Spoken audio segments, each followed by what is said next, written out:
नमस्कार, आप सुन रहे हैं भारत तथा विश्व की लोक कथाएं मीता गुप्ता के द्वारा। प्यारे साथियों, नमस्कार। आज हम सुनेंगे उड़ीसा की एक और लोक कथा जो चिल्ड्रंस बुक ट्रस्ट के द्वारा प्रकाशित पुस्तक उड़ीसा की लोक कथाएं से ली गई है, जिसे लिखा है रामेंद्र कुमार ने। तो मेरी यानी मीता गुप्ता की आवाज में कहानी सुनते हैं, जिसका नाम है सोने के सिक्कों की बरसात। साथियों, अगर आपके घर की छत से सोने के सिक्कों की बारिश हो जाए तो आप क्या कहेंगे? यही ना कि भगवान ने छप्पर फाड़ कर दिया है। लेकिन क्या सोने के सिक्कों की बरसात होना ही जीवन की असली खुशी है? यह कहानी फकीरदास नाम के एक कंजूस की है। उसके पास कई एकड़ जमीन थी। खेती करने के लिए फकीरदास ने कई मजदूरों को रखा हुआ था। वह साहूकारी भी करता था। लोगों को कर्ज देकर फकीरदास उनसे मोटा ब्याज ऐंठता था। उसकी कंजूसी ने भी धन जोड़ने में उसकी काफी मदद की। इस तरह वह गांव का सबसे धनी व्यक्ति बन गया। फकीरदास के लिए सिक्कों की खनखनाहट दुनिया की सबसे मधुर आवाज थी। रात में वह अपने बिस्तर पर काले रंग का एक संदूक लेकर बैठता, जिसमें वह अपनी दिन भर की कमाई रखता था। सोने से पहले सारे धन की गिनती करे बिना तो उसे नींद ही नहीं आती थी। फकीरदास के यहाँ एक मजदूर काम करता था। उसका नाम था सुखिया। उसका परिवार फकीरदास से मिलने वाली रोज की मजदूरी पर ही अपना पेट भरता था। लालची फकीरदास जेब से कभी रुपया निकालकर खुश नहीं था। पैसे न खर्च करने के लिए वह बहाने बनाता रहता। एक बार फकीरदास ने सुखिया को कई दिनों की मजदूरी नहीं दी। सुखिया, उसकी पत्नी और 5 बच्चों की भूखों मरने की नौबत आ गई। सुखिया दौड़ा दौड़ा फकीरदास के पास पहुंचा और हाथ जोड़कर गिड़गिड़ाने लगा, मालिक, कृपया मेरी मजदूरी दे दो, वरना मेरे बच्चे मर जाएंगे। फकीरदास ने कहा, कल आना, कल, अभी कुछ नहीं दे सकता। अभी हिसाब करना बाकी है। तुम्हारी पूरी मजदूरी निकालूंगा तभी तो दे पाऊंगा, कम तो दूंगा नहीं। यह कहकर फकीरदास ने हाथ हिलाते हुए उसे बाहर जाने का रास्ता दिखा दिया। सुखिया फिर गिड़गिड़ाया, मालिक, मैं हाथ जोड़ता हूं, मुझे केवल 1 दिन का मेहनताना दे दीजिए, ताकि मेरे बच्चे अभी अपना पेट भर सके। अरे कहा ना, कल आना, मेरे पास यही काम रह गया है क्या? बंद करो ये रोना धोना, जाओ यहां से। यह कहकर फकीरदास वहां से चला गया। इसके बाद वह सीधे अपने पुराने नौकर के पास जा पहुंचा और बोला, मुझे पता चला है कि कुछ जंगली सूअर मेरी फसल को खराब कर रहे हैं। खेतों की निगरानी के लिए मुझे आज रात जंगल जाना होगा। तो पुराने नौकर ने कहा, मालिक, किसी को साथ ले जाना, रात में अकेले जाना ठीक नहीं। फकीरदास झिड़क कर बोला, मूर्ख हो तुम, किसी को साथ ले गया तो उसे मेहनताना नहीं देना पड़ेगा। चिंता मत करो, मैं किसी ऊंचे पेड़ पर मचान बनाकर बैठूंगा। आधी रात हो चुकी थी। फकीरदास बरगद के पेड़ पर बनाई हुई मचान पर बैठा था। घुप अंधेरा था और तरह तरह के जीवों की आवाजें आ रही थीं।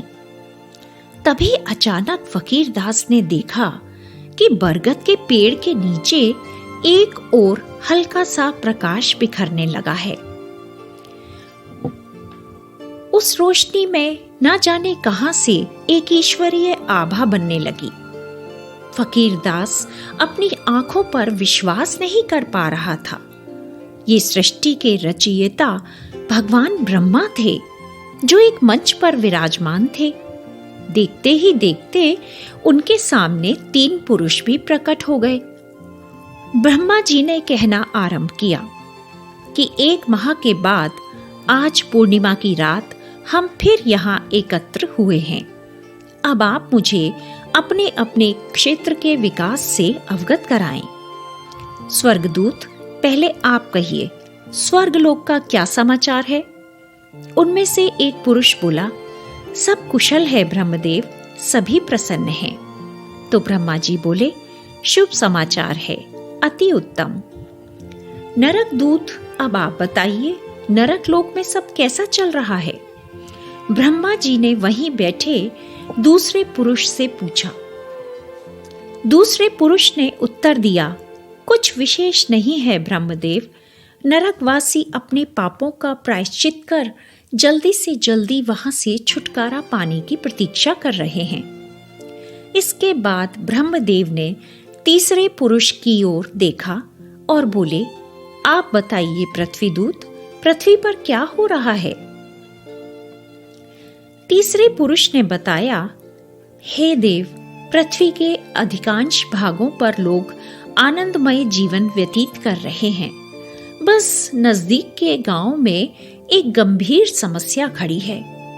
वह गांव फकीरदास नाम के एक निर्दयी व्यक्ति के दुर्व्यवहार और कुकर्मों से प्रताड़ित है। अब उसके यहाँ काम करने वाले मजदूर सुखिया को ही ले लीजिए। 1 सप्ताह हो चुका है, लालची फकीरदास ने अब तक सुखिया को उसका मेहनताना नहीं दिया है। उसका परिवार भूख से तड़प रहा है। ब्रह्मदेव बोले, पृथ्वीदूत, यह तो बहुत दुखद है। तुम यह थैला लो, इसमें सोने के सिक्के भरे हैं। कल रात को इन सिक्कों को सुखिया की झोपड़ी की छत से बरसा देना। ये सिक्के उन निर्धन श्रमिकों की हर जरूरत को पूरा करेंगे। इन शब्दों के साथ ब्रह्मदेव ने पृथ्वीदूत को एक थैला थमा दिया।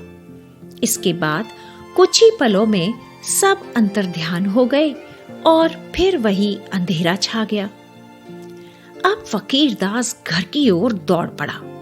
सुबह सुबह उसने सुखिया को बुलवा भेजा और बोला, सुखिया, मुझे क्षमा करो, कल मैंने तुम्हारी एक ना सुनी। ये लो अपना 7 दिन का पारिश्रमिक। अच्छा, तुमसे एक आग्रह करना था।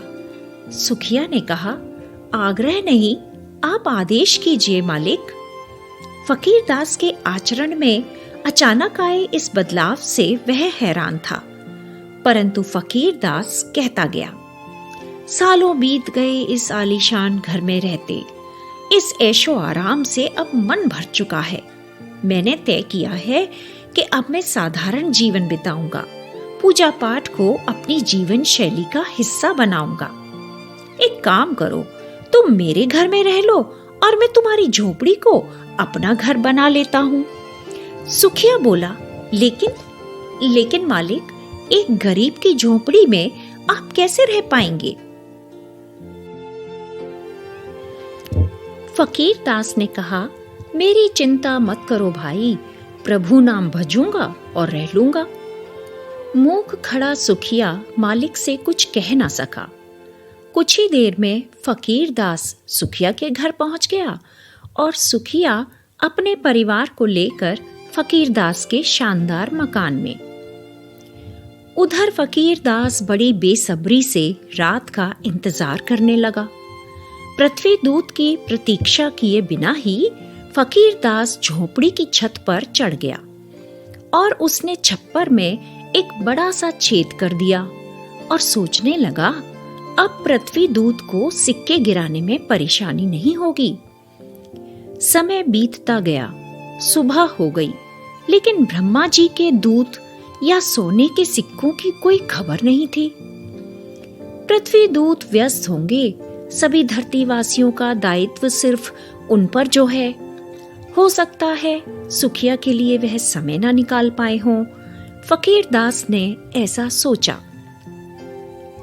फकीरदास हर रात पृथ्वीदूत का इंतजार करने लगा। उसे उम्मीद थी कि झोपड़ी में एक ना एक दिन सोने के सिक्कों की बरसात जरूर होगी। और वह सबसे धनवान बनेगा।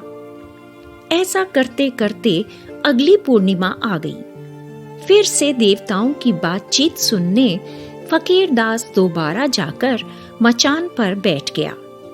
ब्रह्मा जी तीनों दूतों के साथ प्रकट हुए। स्वर्ग और नरक की जानकारी लेने के बाद ब्रह्मा जी ने पृथ्वी दूत से पूछा, पृथ्वी दूत, क्या तुमने सुखिया के घर सोने के सिक्के पहुंचा दिए? पृथ्वी दूत बोला, क्षमा कीजिए ब्रह्मदेव, आपके आदेश का पालन करने के लिए मैं कई बार सुखिया की झोपड़ी पर गया, लेकिन जब भी मैंने नीचे झांका तो मैंने देखा कि वहां सुखिया नहीं फकीरदास बैठा है और वह ऊपर ही नजर गड़ाए हुए है। मैं अदृश्य था, इसलिए उसे दिखाई नहीं दिया। ब्रह्मा जी ने पूछा, सुखिया की झोपड़ी में फकीरदास, तो सुखिया कहाँ है? पृथ्वी दूत ने उत्तर दिया, मैं भी दुविधा में पड़ गया ब्रह्मदेव। इसके बाद मैंने सुखिया को ढूंढा। आपको आश्चर्य होगा ब्रह्मदेव, सुखिया फकीरदास के घर में रह रहा है। अच्छा, तो यह बात है। ब्रह्मा जी बोले, फकीरदास को हमारी योजना की जानकारी मिल गई है, तभी उसने सोने के सिक्कों के लालच में सुखिया को अपने घर में भेज दिया और स्वयं दीनहीन झोपड़ी में डेरा जमाए हुए है। फकीरदास स्वयं को बहुत चतुर समझता है, लेकिन तुम्हारी समझदारी की प्रशंसा करनी होगी पृथ्वी दूत। यह बताओ, सुखिया का क्या हाल है? तब पृथ्वी दूत ने बताया, हे ब्रह्मदेव, सुखिया आरामदायक जीवन व्यतीत कर रहा है। फकीरदास के पूरे मकान में अकेले न रहकर वह अपने परिवार के साथ केवल एक ही कमरे में रह रहा है। शेष बचे कमरों में सुखिया ने कुछ बेघर परिवारों को आश्रय दे दिया है। फकीरदास के इस भव्य महल में एक विशाल बगीचा है जो अब तक खाली पड़ा था। सुखिया ने इसमें सब्जियां लगाई थीं, जिन्हें बेचकर वह अपने परिवार का भरण पोषण करता है। यह सुनकर ब्रह्मदेव ने कहा, अद्भुत! सुखिया ने सिद्ध कर दिखाया कि वह कितना महान व्यक्ति है। वह मिल बांट कर खाना जानता है। दूसरी ओर वह लालची और क्रूर फकीरदास है, जो अपने स्वार्थ के लिए किसी भी हद तक जा सकता है। उसके जैसे मनुष्यों की रचना कर मुझे लज्जा आती है। इतना सुनने की देर थी कि मचान पर बैठा फकीरदास आत्मग्लानि और पश्चाताप से भर गया। वह तुरंत मचान से उतरा और ब्रह्मा जी के चरणों में गिरकर बोला, हे ब्रह्मदेव, मैं ही हूं वह नीच मनुष्य फकीरदास। मुझे क्षमा करो ब्रह्मदेव, क्षमा करो। मैंने बहुत पाप किए हैं। सुखिया के परोपकारों ने मेरी आंखें खोल दी। मैं अपने पापों का प्रायश्चित किस तरह करूं? अपराध का बोध होना प्रायश्चित की ओर पहला कदम है। निर्णय तुम्हें लेना है। इतना ही कहकर ब्रह्मा जी तीनों दूतों के साथ अंतर्ध्यान हो गए। फकीरदास झोपड़ी में लौट आया और गहरी सोच में डूब गया। अगले दिन उसने अपना सारा धन निर्धनों में बांट दिया और सदा के लिए गांव छोड़कर पुरुषोत्तम क्षेत्र, जो पुरी का पुराना नाम है, वहां के लिए निकल पड़ा। फकीरदास ने अपना शेष जीवन भगवान जगन्नाथ के चरणों में बिताया।